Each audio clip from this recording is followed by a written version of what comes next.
Bonjour tout le monde et bienvenue pour un nouvel épisode des Indiscrets sur le média. Votre rendez-vous hebdomadaire politique avec Nils Wilke.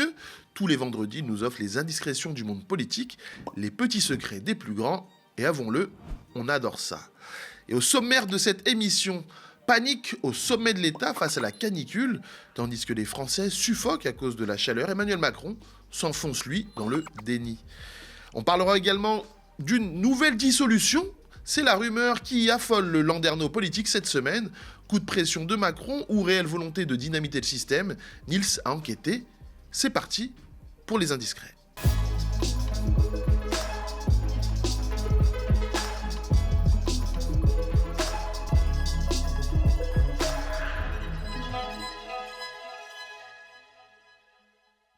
Bonjour Nils, comment vas-tu ? Salut Cyril, salut à toutes et à tous. On a chaud en Alsace aussi, donc voilà, on survit, comme on dit. Et d'ailleurs, c'est un peu la panique au sommet de l'État à propos de la canicule. Et oui, une dernière information en date qui est tombée en début de semaine. Les conseillers ministériels, donc effectivement les collaborateurs des ministres, et notamment de Sébastien Lecornu, pourraient se voir privés de congés, selon mes informations, et qui recoupe d'ailleurs celles de plusieurs autres médias. Alors c'est un mail qui a été envoyé au chef de cabinet des ministres qui a jeté un froid en pleine vague de chaleur. Matignon fait savoir qu'à cause de, je cite, l'enchaînement de crises et notamment l'incertitude sur la durée de la canicule, le Premier ministre avait livré en Conseil des ministres, donc c'était mercredi, une forme d'alerte consistant à anticiper un scénario où il n'y aurait pas de vacances à proprement parler, un message qui a provoqué évidemment un malaise au sein des équipes, notamment le conseiller d'un ministre régalien. On bosse déjà 100 heures par semaine et en plus il faudrait se passer de vacances. Pas question, les congés c'est sacré. Ils ont fondu les plombs à Matignon. Alors à Matignon, justement, Lecornu a demandé qu'on lui fasse des propositions sur la façon de vivre le pays pour ses successeurs l'an prochain, donc dès que le quinquennat d'Emmanuel Macron sera fini, tout en reconnaissant que des décisions, je cite, plus structurelles étaient nécessaires. Alors en politique, on appelle ça un aveu d'échec. C'est quand même assez rare en Macronie pour être souligné. Mais il faut dire que la situation est grave, Nils, parce que même l'exécutif connu pour minimiser les crises ne peut pas cacher la vérité aux Français. Il fait 31 degrés au soleil à 11h du matin. Les habitants de cet immeuble de bailleur social sont réfugiés à l'ombre. 30 degrés quand même. Il fait vraiment très chaud dans les logements. J'ai un thermomètre dans ma cuisine, il fait 38 degrés. Des images prises juste après une explosion survenue au sein d'un transformateur. Conséquence de cette explosion due à la chaleur, une panne d'électricité géante. Au plus fort de la crise, 119 000 foyers privés d'électricité dans le Finistère. Oui, une vague de chaleur sur 42 années de métier que je n'ai jamais connu. Il s'est passé, c'est un manque d'oxygénation dans nos bâtiments, pourtant des bâtiments labels. Elles sont en manque d'air par une température atteignant les 42 degrés. La nuit n'a pas descendu en dessous de 37. Et bien automatiquement, ça fait le dégât que vous voyez dans cette petite vidéo que j'ai fait avant de les ramasser. Avec les très fortes chaleurs, le bitume ramollit et remonte à la surface, une sorte d'effet chewing-gum. Le bitume va se coller aux pneus et donc va partir de la route et créer des dégradations. C'est comme un nid de poule qui s'étale, c'est-à-dire que les pneus ont embarqué le bitume et le gravillon de la route et ça crée des trous. Oui, il faut dire aussi que quand des millions de personnes ont chaud et souffrent des conséquences de la canicule, ça devient difficile effectivement de faire coller un discours officiel qui est faux tout simplement. Alors il y a des industries qui sont affectées, des centrales nucléaires qui sont à l'arrêt, et puis déjà quand même une bonne centaine de morts, en comptant effectivement les noyades tout à fait dramatiques, une cinquantaine qui ont eu lieu cette dernière semaine, mais aussi des décès à l'hôpital. Et puis de toute façon, ce n'est qu'un début, à en croire les urgentistes. Et puis il y a aussi la situation des établissements scolaires qui est catastrophique, avec des professeurs qui tentent courageusement de sauvegarder la santé de leurs élèves et la leur, malgré un ministère défaillant. Et puis des ministres qui semblent quand même totalement déconnectés de la réalité. Regardez par exemple Édouard Geffray, le ministre de l'Éducation nationale. C'était hier sur le plateau de BFM. Est-ce que vous avez la climatisation vous, dans votre bureau ? Non, je n'ai pas de climatisation dans mon bureau, ni climatiseur, ni ventilateur. Je considère que j'en aurai un le jour où tout le monde en aura un. Et tant que ce ne sera pas le cas, je resterai avec mes 35 à 38 degrés quotidiens. Ou encore son collègue Farandou, le ministre du Travail. Voilà ce qu'il déclare, notamment sur la tenue des travailleurs. On peut venir travailler en tongs ? En tongs, je sais pas, je crois pas. Le tong, franchement, moi je vous réponds plutôt en patron d'entreprise, là, c'est pas le ministre. Si j'étais votre employé et que j'arrivais en tongs... Vous voulez qu'on fasse une loi pour savoir si on peut venir travailler en tongs ou pas? Non, faut là encore du bon sens. Si j'étais votre employé et que j'arrivais en tongs, vous me diriez quoi? De revenir avec des baskets. Vous pouvez avoir des petites chaussettes et des baskets ou des sandales élégantes, c'est très bien. J'en ai pas, je précise. Je suis pas en tongs. Non, oui, ce qui compte, c'est le respect de votre tenue. Si vous êtes dans un travail commercial, il faut être habillé correctement. On m'a posé la question, pourquoi pas un bermuda? Mais s'il est bien coupé, si c'est un vague short un peu trop court, non. Voilà, et puis c'est assez lunaire, vous en voulez encore. Voici ce que déclarait la porte-parole du gouvernement mercredi matin, toujours sur BFM. Et donc on est dans un travail d'anticipation avec comme objectif principal, bien sûr, que le système hospitalier ne sature pas. À ce stade, nous n'observons pas de tension particulière sur le système hospitalier. Ah oui, sauf que le lendemain, Cyril, à peine 24 heures plus tard, ce jeudi, une communication qui se heurte au mur de la réalité. Voilà la réalité. Le nombre d'hospitalisations ne cesse d'augmenter. Et aujourd'hui, nous arrivons à une situation de saturation de la capacité d'absorption par le dispositif hospitalier. Il n'est pas dépassé, il est simplement saturé. Et donc, on a appris que le Premier ministre devait se résoudre à activer le niveau 3 du plan Orsan. Alors, le plan Orsan, c'est l'organisation de la réponse du système de santé en situation sanitaire exceptionnelle. Ouf, c'est long, ces acronymes étatiques. Alors, c'est le niveau le plus élevé dans la gestion de crise. Donc, forcément, c'est pas très bon signe. Et ce vendredi matin, on a appris au journal officiel qu'un arrêté autorise les étudiants en médecine à renforcer les centres d'appel du SAMU, alors qu'effectivement, les appels se sont multipliés depuis le début de la canicule. Et elle disait quoi, la ministre de la Santé, déjà, Niels? On l'écoute. J'avais annoncé il y a quelques semaines, 6 milliards d'investissements pour les 10 prochaines années, pour les hôpitaux qui vont être reconstruits, qui eux aussi seront adaptés pour le changement climatique. Et j'annonce là que je double l'enveloppe qui permet cette adaptation, ce qui permet de dire que dans 10 ans, 100% des hôpitaux seront adaptés au réchauffement climatique. Voilà, donc la clim sera installée dans tous les hôpitaux d'ici 10 ans. Voilà, c'est super. On est donc prié de mourir plus tard, Cyril. Alors, pour calmer la grogne des soignants, le Cornu a promis 600 millions d'euros pour climatiser les hôpitaux. C'est fou, c'est à peu près le même montant que les aides promises il y a une semaine pour développer l'intelligence artificielle, dis donc, et notamment les data centers qui doivent ouvrir. Comme quoi, l'argent, ça se trouve. Et ce matin, on apprend que le préfet de police a demandé aux organisateurs l'annulation du festival Solidays et de la marche des fiertés à Paris. Et Macron dans tout ça? Comme toujours, en période de crise, il vit sa meilleure vie. Le président est à Antibes pour un sommet bilatéral avec la présidente du Conseil italienne, la néofasciste Meloni. Voilà, donc ils se font des bises.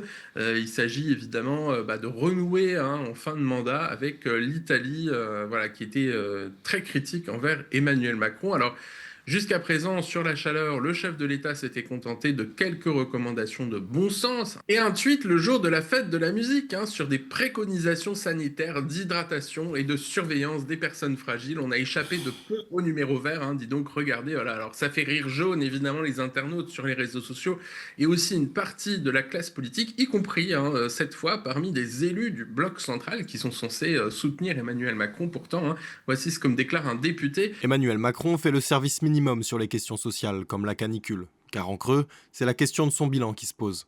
En la matière, c'est un échec, même s'il ne le reconnaîtra jamais. Voilà, alors comme d'habitude avec Emmanuel Macron, le couple qu'il forme avec Sébastien Lecornu s'accorde pour rejeter la faute de la baisse du financement, notamment du fonds vert, qui était censé aider à la rénovation énergétique des habitations. C'est la faute aux oppositions. Voilà, c'est plutôt gonflé, mais plus c'est gros, plus ça marche. Écoutez, c'était sur France Info hier. Et pour ma part, je regrette plutôt les choix qui ont été faits, mais je crois aussi dans la démocratie. Il se trouve que quand j'avais une majorité absolue, ces fonds ont été votés. Il y a eu ensuite des choix qui ont été faits et qui sont le fruit de compromis ou de certaines formations politiques. Allez les voir pour leur demander pourquoi ils ont coupé ces fonds. Nous vivons, et il faut avoir l'humilité de le regarder, une période totalement inédite. Nous nous sommes adaptés au réchauffement climatique. Mais on ne s'adapte pas à un pic qui n'a pas d'équivalent aujourd'hui en Europe et qui n'a jamais eu d'équivalent dans notre histoire, c'est-à-dire un pic caniculaire qui dure aussi longtemps et qui est à 15 degrés au-dessus des normales saisonnières. Voilà, avec Macron, c'est toujours la faute des autres, hein, jamais de la sienne, et ses fidèles d'ailleurs répètent les mêmes éléments de langage ad nauseam en dépit de la réalité quotidienne vécue par les Français. Regardez notamment le ministre délégué à la transition écologique, hein, Mathieu Lefebvre, un ancien conseiller de Darmanin, c'était sur BFM. Madame la députée, ça fait 9 ans qu'on se prépare. 9 ans qu'on se prépare avec 3 plans d'adaptation au changement climatique, Madame la députée. Être dans une posture politicienne consistant à dire que le gouvernement ne fait rien, que le gouvernement ne promet rien, que le gouvernement ne prévoit rien, ça n'est pas une posture responsable dans cette période de crise. Voilà, et même sa ministre de tutelle, hein, la ministre de la Transition écologique, Monique Barbu, a fini par déserter les questions au gouvernement, car elle n'aime pas les politiciens, selon une source ministérielle. C'est ballot à ce poste, hein, quasi invisible. Alors Monique Barbu s'est quand même réveillée cette semaine face aux critiques qui commençaient à monter pour menacer de démissionner si son budget était à nouveau impacté et pour critiquer les écolos, dis donc, hein, notamment dans Le Parisien, voilà, qu'elle accuse de tous les maux. Hein, c'est pratique. Oui, le Cornu, lui, s'est fendu d'une lettre à tous les maires de France. Hein. Oui, écoutez la prose du Premier ministre, hein, voilà ce qu'il déclare. Dire que rien n'a été fait revient à nier le travail de milliers d'élus et d'agents publics.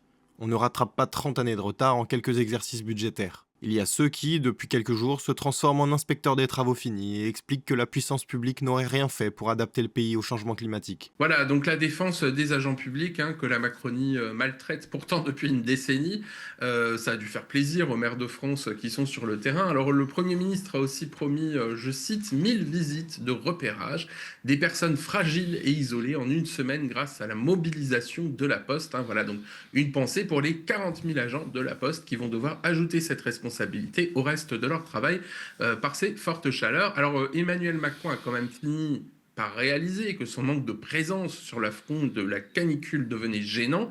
Il s'est donc rendu jeudi après-midi à Vélizy, dans les Yvelines, qui est un peu la base électorale, évidemment, de la Macronie restante. Regardez, voilà, c'était dans Le Parisien, hein, donc on le voit dans un centre communal, hein, voilà, effectivement, s'enquérir de la santé des personnes âgées. Hein, voilà, il s'est dit inquiet pour le sort des personnes les plus vulnérables. Et effectivement, ah oui, les vieux, ça vote, et puis ça mange pas de pain, effectivement, de s'enquérir de leur situation.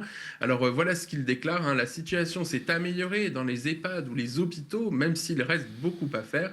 Les personnes isolées sont particulièrement touchées. Alors Cyril, la situation, elle s'est tellement améliorée qu'une patiente est morte de chaleur dans sa chambre d'hôpital, hein, selon le vice-président de SAMU Urgences de France, Jean-François Sibien. Voilà ce qu'il déclare à la télévision. On constate déjà qu'il se passe effectivement quelque chose en termes de mortalité. On a pour la première fois des morts dans des chambres à cause des températures extrêmes. Vous avez cité 40 degrés.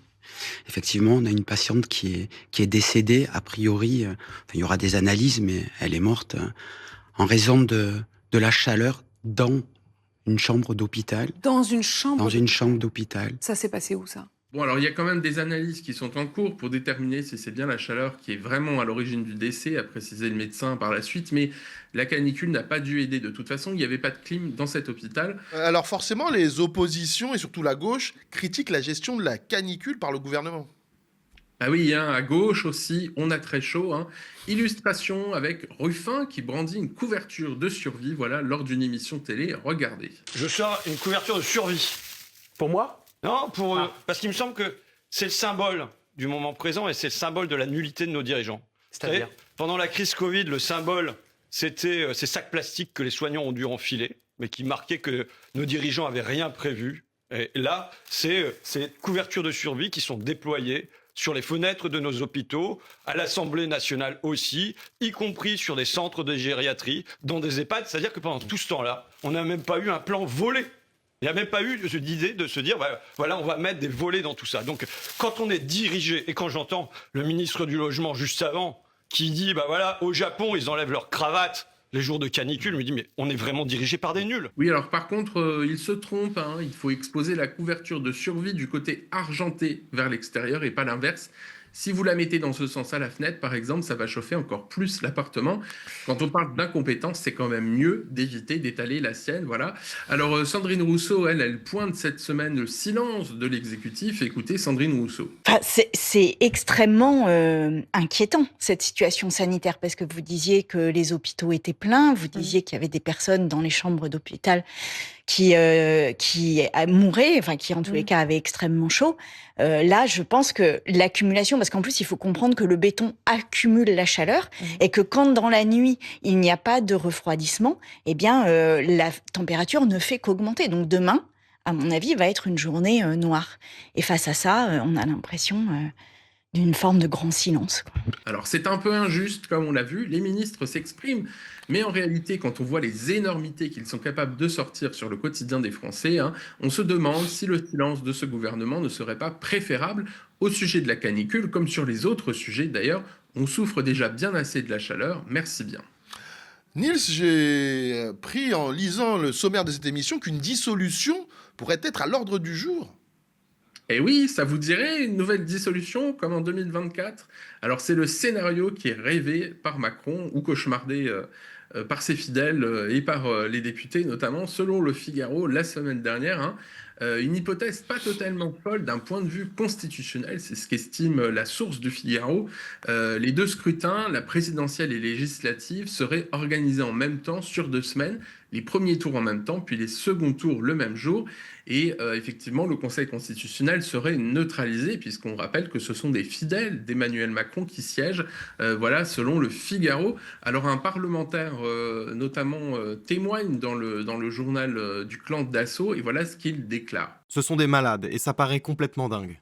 L'objectif serait d'empêcher le successeur d'Emmanuel Macron de décider de la temporalité des législatives. Évidemment, j'ai appelé mes sources pour discuter de cette rumeur et puis m'enquérir de savoir si voilà, c'était vrai ou pas. Alors ça a fait lever les yeux au ciel des députés que j'ai contactés, car Macron avait déjà fait le coup de la dissolution en automne dernier, là encore pour le vote du budget. C'est un peu le marronnier, Macron il donne des sujets aux journalistes. Sauf que les députés, eh bien, ils en ont un peu rien à secouer du président, qui de toute façon termine bientôt son mandat. Ils sont tous en train de retourner dans leurs chapelles respectives. Députés macronistes qui étaient plutôt à gauche, eh ben, essayent de retourner un peu à gauche, ou du moins le centre-gauche. Et puis ceux qui étaient bien à droite, eh ben, ils retournent vers leur centre naturel de droite. La preuve, cette semaine, on a appris que les macronistes à la région Île-de-France rejoignaient Valérie Pécresse. Alors la fine équipe, Aurore Berger, Marlène Schiappa, Laurent Saint-Martin, Thierry Solère, voilà, que du beau monde, 8 élus au total qui vont former leur propre groupe en soutien à la présidente de région LR. Alors il n'y a plus de cohérence à être dans l'opposition, c'est ce qu'ils expliquent. Voilà. Alors on a presque envie de plaindre Valérie Pécresse qui doit les accueillir. On peut se demander si le Conseil régional d'Île-de-France ne va pas devenir le France Travail des macronistes franciliens qui voudraient les embaucher de toute façon sinon. Mais bon, revenons à la dissolution, Niels.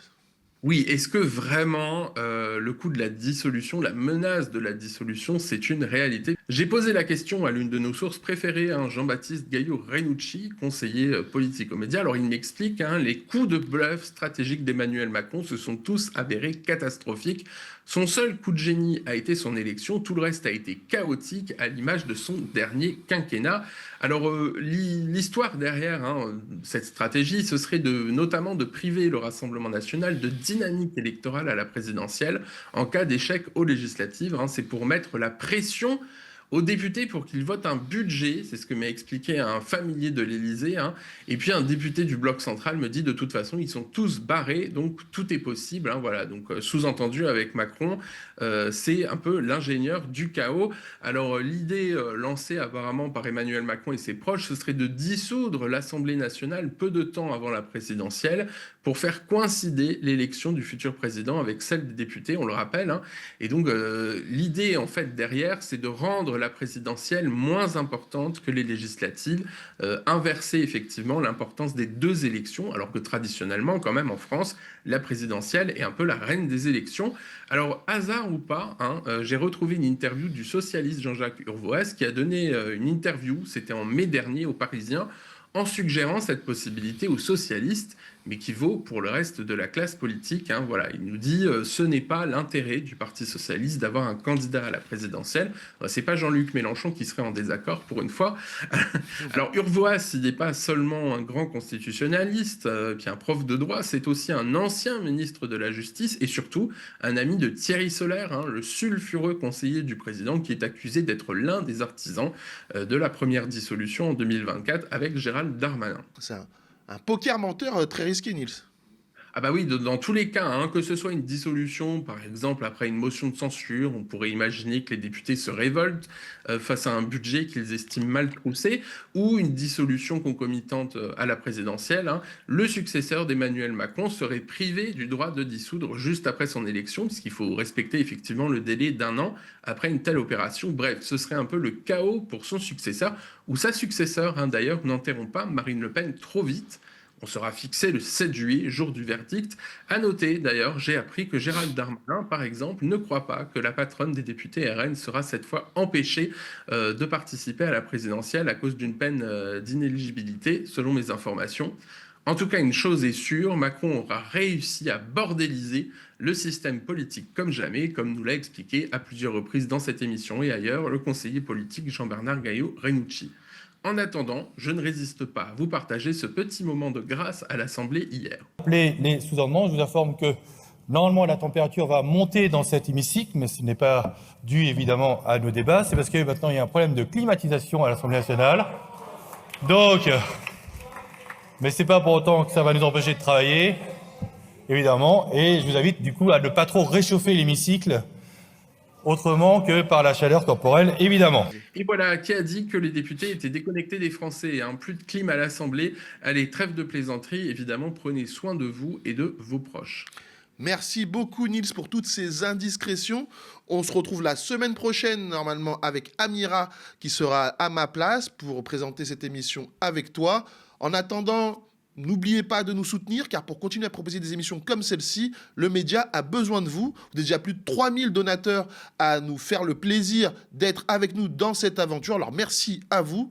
En attendant, vous pouvez aller sur capsurdika.lemediatv.fr et je vous laisse avec la suite de nos programmes.